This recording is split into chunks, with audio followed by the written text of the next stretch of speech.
Hello and welcome to another fascinating episode of Cast Pending.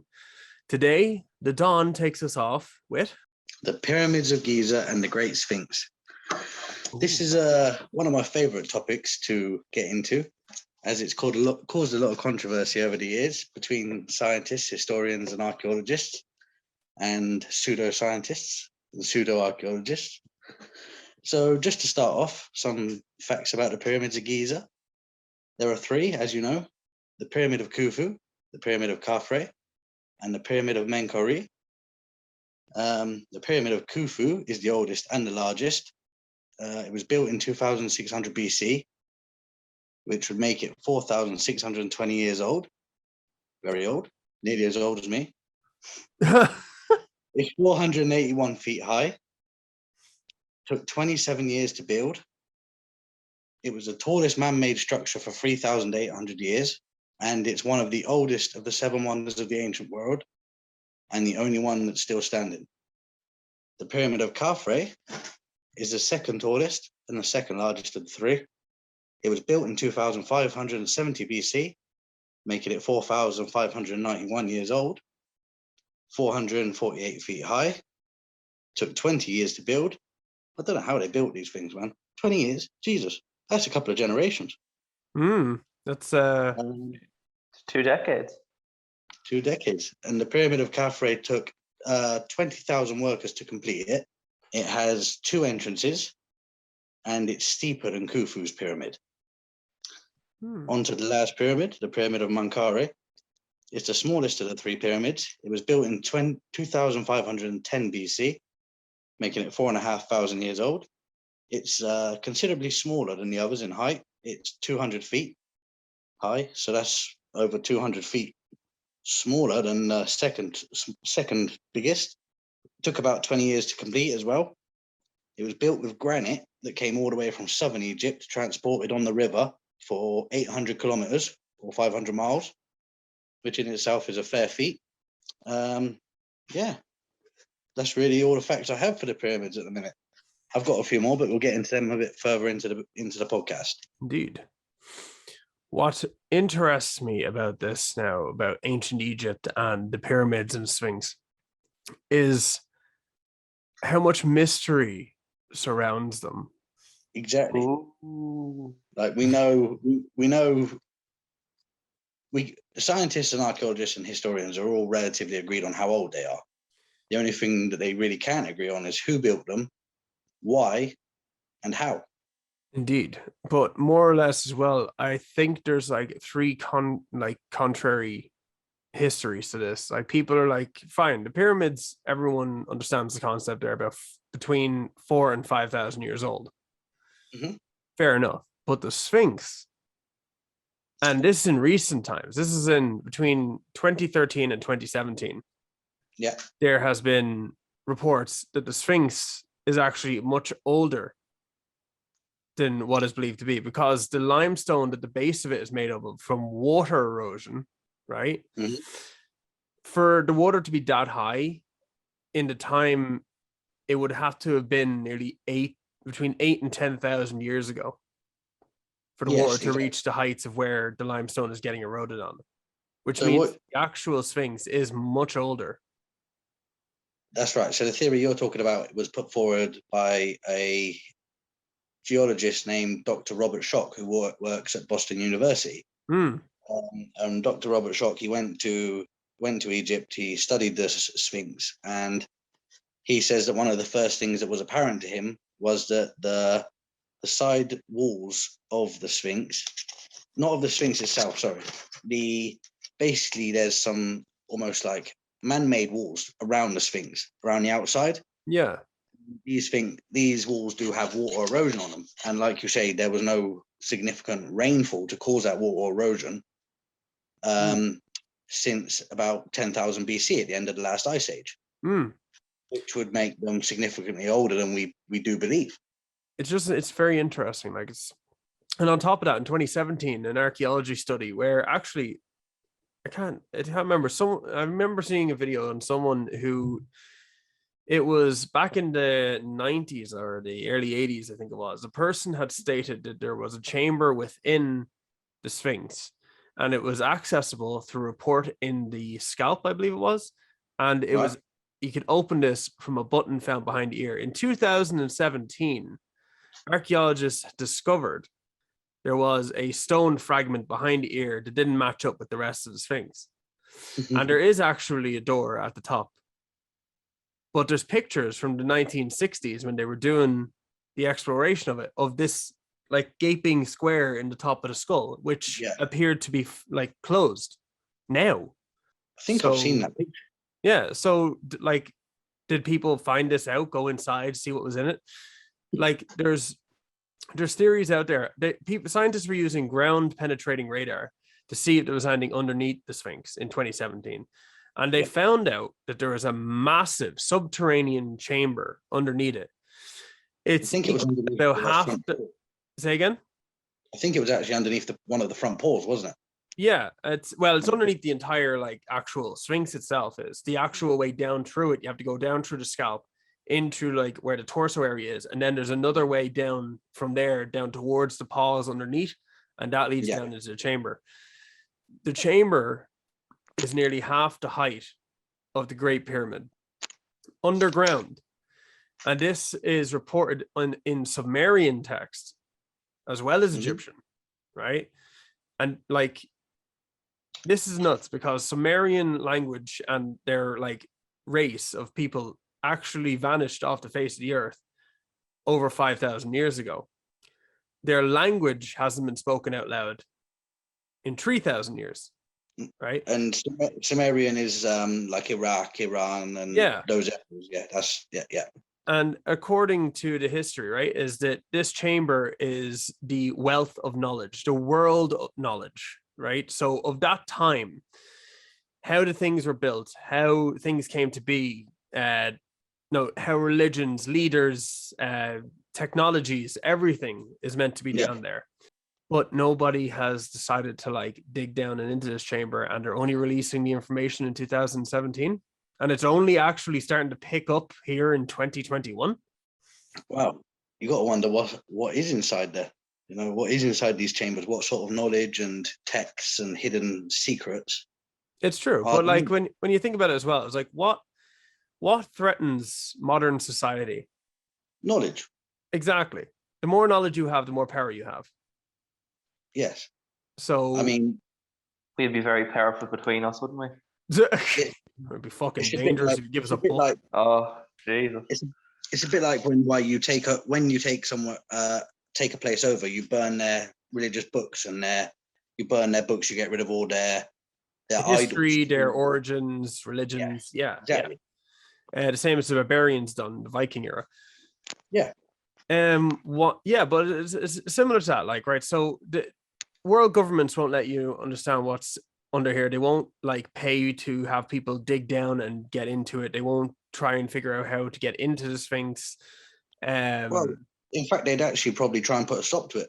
Exactly. Yeah, it's the same. Think about it. It's the same as the Vatican. The Vatican has a chamber underneath it that you have to be Pope level to have access to, and it has literal historical papers from thousands of years ago just sitting underneath it, but nobody will ever know what's in there.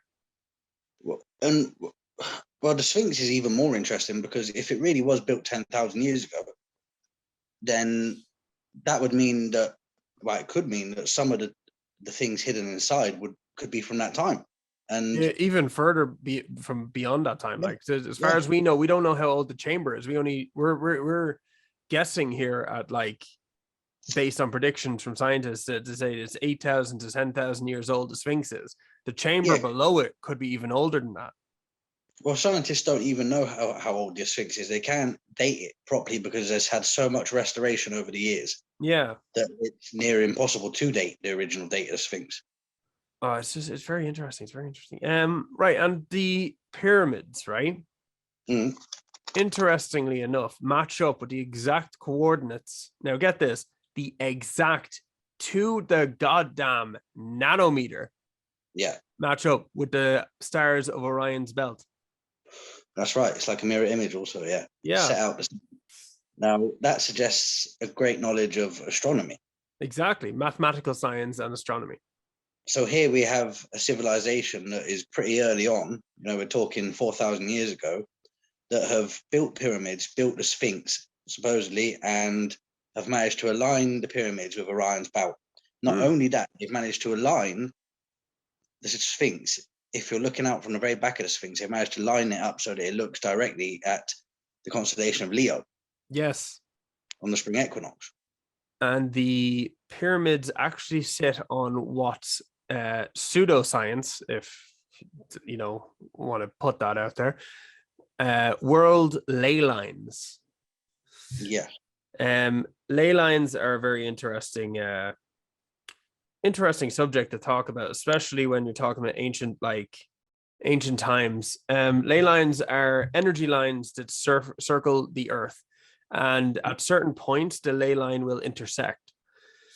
The pyramids are built smack dab right on the ley line, and apparently, according to ancient theories and stuff, they were used as energy producers, and they would receive energy from the ley lines and basically bring them down to earth level, and it would, I wouldn't say give a euphoric energy, but it would the whole idea, it's a healing energy. So the likes of, if a person was dying of something modern day science couldn't do.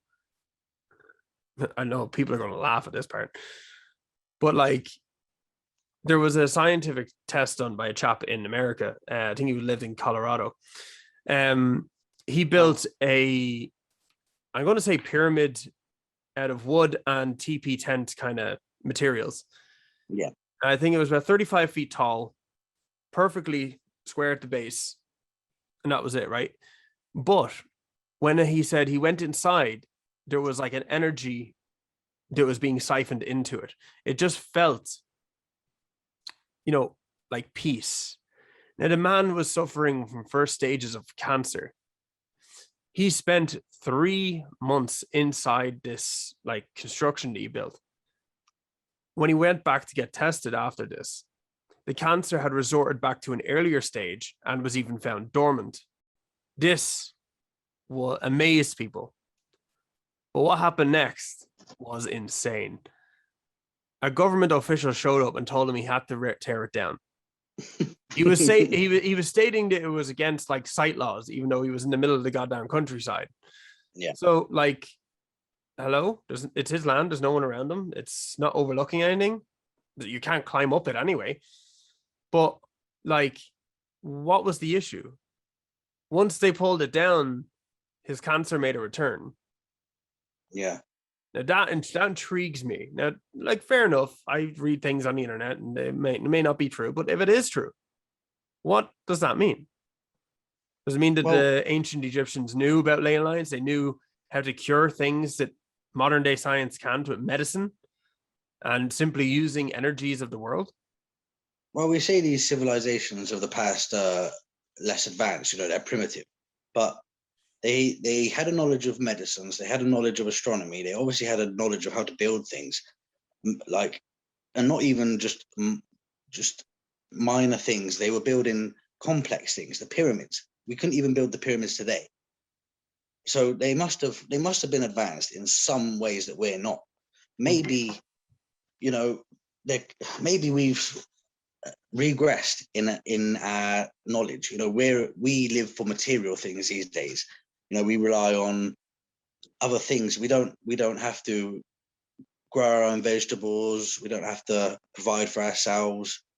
We rely on technology, which has probably heavily influenced the way we think. Yeah. But going back to the ley lines, lots of sites like the pyramids are built on ley lines. Stonehenge is built on ley lines. I think Machu Picchu is built on ley lines. But sites like that, Newgrange in Ireland here is built on a ley line.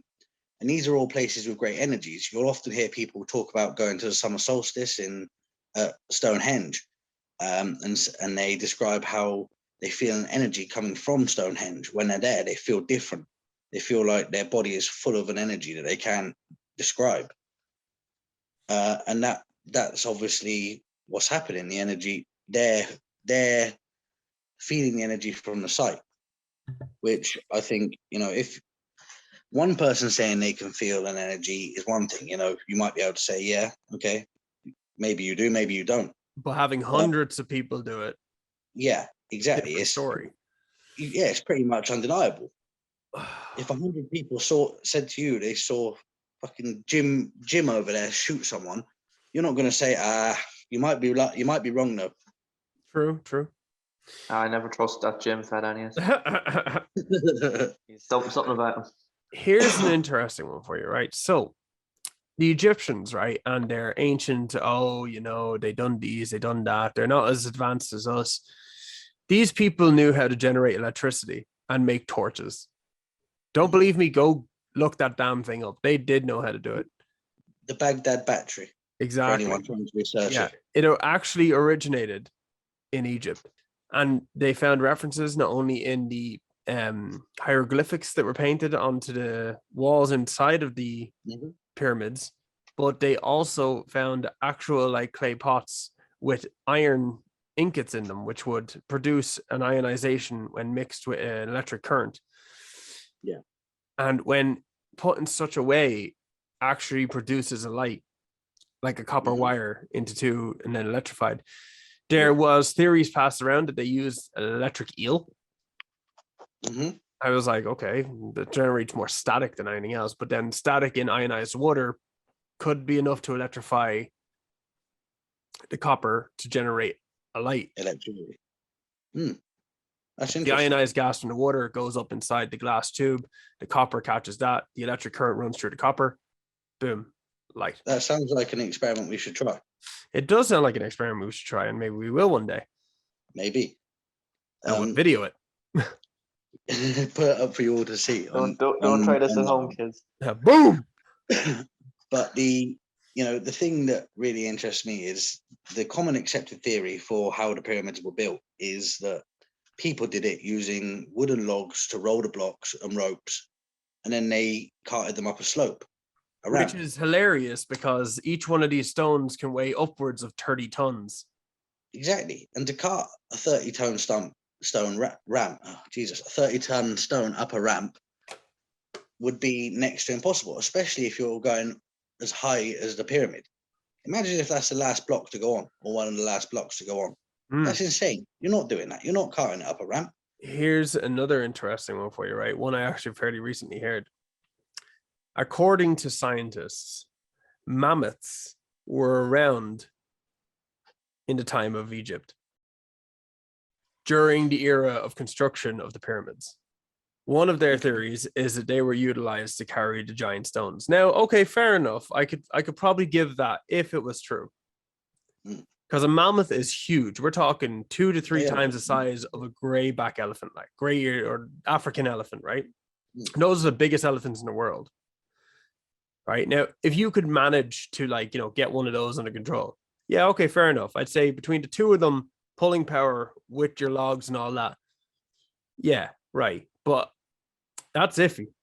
Yeah, see, I don't like that theory. I mean, I can see why that's the common accepted one, because the rest of the theories go against everything that we believe about our history and about ourselves as a species. For example, well, I think it goes more against what we've been taught in history. Exactly, yeah. We were taught we evolved from like ape-like beings. There's a missing link somewhere there. Yeah, if you believe in the missing link, you're a fucking idiot. And then you go back, you have what is a Homo erectus, then Homo sapien, and then you have us, Homo sapien sapiens, which brings me to a slightly another theory. There's actually research done where it shows human existence nearly 250,000 years, which means there was something after Homo erectus and something before Homo sapien. To fill that gap, there had to be something else there. And that's the missing link. Well, that's another missing link, if I could put it, because the missing link is meant to be what makes monkeys different to us. Where do we diverge? I guess it depends what you believe, doesn't it? Because if you believe in the Anunnaki theory, then you believe that we were created by the Anunnaki. If you Mm, believe in evolution, you believe we evolved from monkeys. If you believe in God, you believe that God made us as we are. mm. This is true. This is true. But back to the theories of the building of the pyramids, you've got aliens, which is, Advanced technologies, yeah. you've got like telekinesis, Mm. you've got giants. I do enjoy that theory now because like there has The been giant, actually a lot of research done and actual skeletons found that measured up to nearly 10 feet tall. oh, they've been bigger. They've been like 18 feet tall Oh once yeah, now. yeah. And Mad. like you're looking at this going, oh, giants don't exist, people are saying. It was like, all right, we'll tell that to the skeleton they fucking found.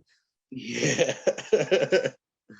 And And then, but if you look at the hieroglyphics in the pyramids as well, there's images of like huge people, like they're carrying, like they have like a pike going across their neck, and on yeah, both sides there's one of the giant stones, right, hanging, yeah. which are building the pyramids, right? But what interests me is that there's actually a depiction of a normal sized person standing next to them, kind of guiding them. I'm like, That's right. just take for a second that this isn't just artistic privilege, right? Imagine this was true. Imagine there were giants. Imagine giants worked with people to build these things. They'd have the muscle capacity if they were 18 feet tall. Oh yeah. What seems an impossible feat for us probably wouldn't be that hard of a feat for a giant of 18 feet. But here's one for you, right? Now, everyone's going to be like, oh, yeah, giants, blah, blah, blah, yeah. 200 years ago, the tallest man of our generation was, what was the tallest man? The tallest man was like 5'5", right?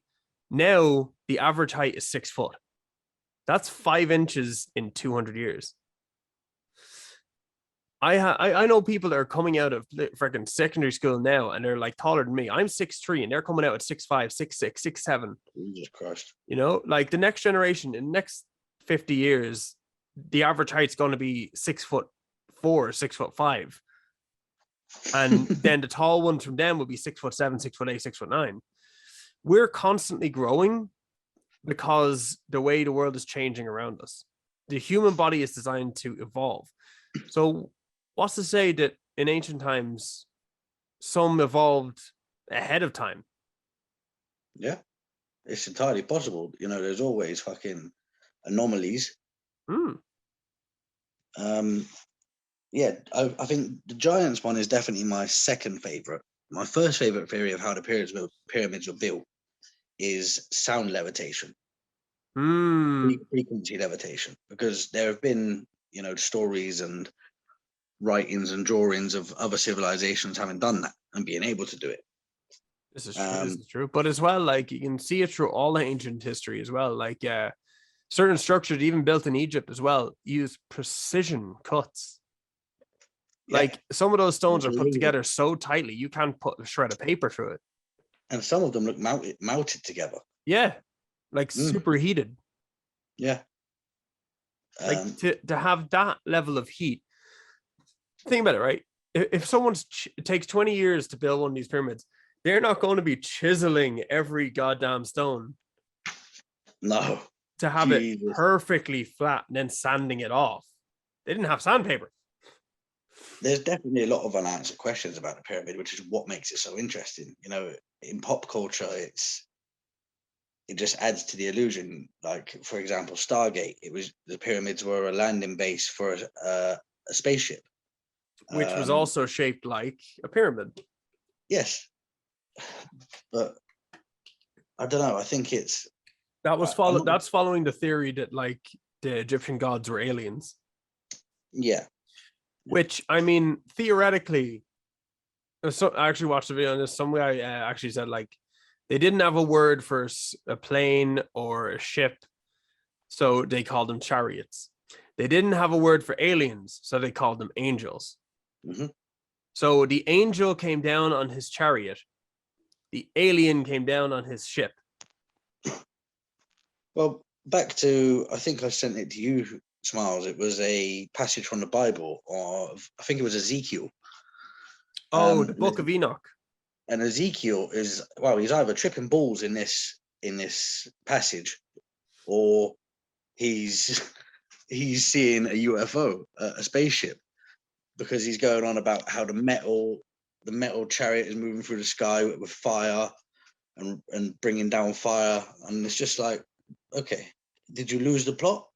Did you accidentally ingest something you shouldn't have that's made you hallucinate, or are you actually seeing that? Which leads you then on to the Book of Enoch, which was actually removed from the Bible's existence exactly, and condemned by the Catholic Church. Exactly, and the Book of Enoch again talks about similar things: fallen angels, watchers, which more than likely are alien beings, and if they're not human, they're certainly alien beings, whether they're fucking angels, demons, little grey alien men that can make themselves look different. See, it's true. Now, obviously, like in all aspects of this is all theoretical, but at the same time, it would be interesting if it was true. Yeah. Fun to think about, though, isn't it? It is. It really is. The Egyptians, though, there was something I heard about them. The pyramids were actually found elsewhere outside of Egypt. Well, there's 100. They found over 100 pyramids in Egypt. Wow.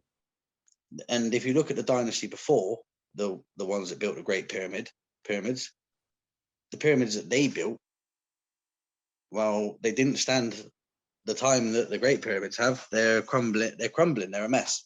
Yeah, there's only like a remnants of them or something, isn't it? Exactly. And then you look at the pyramids in the dynasty that were built after the Great Pyramids, and they were shit. They were rubbish. So, did they lose the knowledge of how to build it, how to build them properly?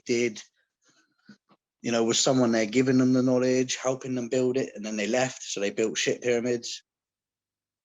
It's mad to just like think about this, isn't it? It's just like this mystery. It's a mystery that shouldn't be a mystery. Yeah. Like it's a part of human history, yet we don't know anything about it. We know bits. Exactly. And it's, you've heard the saying that 90% or whatever it is, it's a similar percentage of our history is lost. Yeah. Oh, easy. Yeah. And like it goes, it's so strange. It is. It really is. It's the same as like the Anunnaki and the Sumerians and is it the Aztecs? The Aztecs, yeah. Like these are all and the Maya races that we have no understanding of. The last thing we know about the Aztec culture is that they apparently committed mass genocide on themselves on a certain day. I think it was on a certain near the winter solstice or something. And they left us the Mayan calendar, but apparently it's dated to the stars. And yet most people seem to think it's dated to like our calendar. Our calendar is completely wrong. Our calendar works, in reality, our calendar works off a 24-hour day, which gives us our 12 months, right? And they're after saying they found another star sign, right? So if you found another star sign, that's the fucking missing one. There's 13 months in a year, and our bodies are actually clocked better to 26-hour days, not 24-hour days. So going off that information, there's 13 months on the Aztec calendar, which means we could be outdated by whatever they're saying the end of the world is by about 100, 200, 300 years. Well, you want to talk about calendars in the Dark Ages. Apparently, they think that we lost years then because they lost track of the calendar. I'd imagine if you go back through history and you look at every civilization's timekeeping, that we've probably lost a lot of time. Easily. We're probably younger than we think we are. But that's another thing. Like there's theories that the Egyptians. Huh? Sorry, I meant to say older than we think we are. Oh yeah, no, older. Yeah, the Egyptians actually were meant to have like communications with Sumerians and the Anunnaki, and in certain structures throughout Egypt, throughout Brazil, throughout Afghanistan and all that, Iraq and all that as well. Iraq, Iran, yeah. All the ancient structures we can see there's actually similarities both between the depictions of people, beings, and the actual temples in which are constructed. Now, these civilizations are hundreds of thousands of miles away from each other. how do you like sync that together? On top Well, of that, some of them exist in two completely different time periods. Yeah. There are definitely similarities. One of my favorite is, I don't know if you've seen it, but in a lot of the culture's drawings, there's a picture of someone holding a bag or what looks like a bag, like a little handbag. Oh, yes. And no one knows what that was all about. Sure, there was depictions of like spacecraft. Yes, there was. There's a particular one, and I think it's the Maya or the Aztec, and it looks like someone like laying almost on his back. On his back in a cone-shaped structure. Exactly. Yeah, with what looks like machinery and apparatus for controlling an aircraft. It's mad. It is like there's so much stuff you can ask and question, but you'll never have the answer. That's it. That's the worst part. I think what we need to do is we need to come up with a way to invent a way to go back in time, but only with your mind. Well, no, that would be an interesting one. Actually, that's not a bad idea. Here's an interesting one for you. On a slightly different topic, not time travel, but in recent weeks, not months, not years, recent weeks, I think it was like within the last 4, there was a scientist who published a paper where he had launched 2 atoms at the exact same time through the Hadron Collider. And they were both put through a slit. Now, this scientific pursuit was done hundreds of thousands of times in the past, but this particular scientist wanted to find out if 2 atoms split from the one can occupy the same point of space-time. And he succeeded. That atom split just a nano, just microbes apart, but existed in the exact same moment. This theory, this amazing find, tells us that multiverse theory is real. See, I also read something recently about scientists and what they think about the multiverse. And it was that they think the multiverse is real, multiverse theory, but that in the Earth next to ours, or whatever you want to call it, that time would flow backwards. An anti-Earth. Which completely fucks with my head. But yeah, I guess it'd be a bit like the movie Tenet, if you've seen that. Yeah. I think honestly, no, I don't. I mean, if it's true, then class. You could jump from here to there, go back, and then jump back out into our universe in a different time period.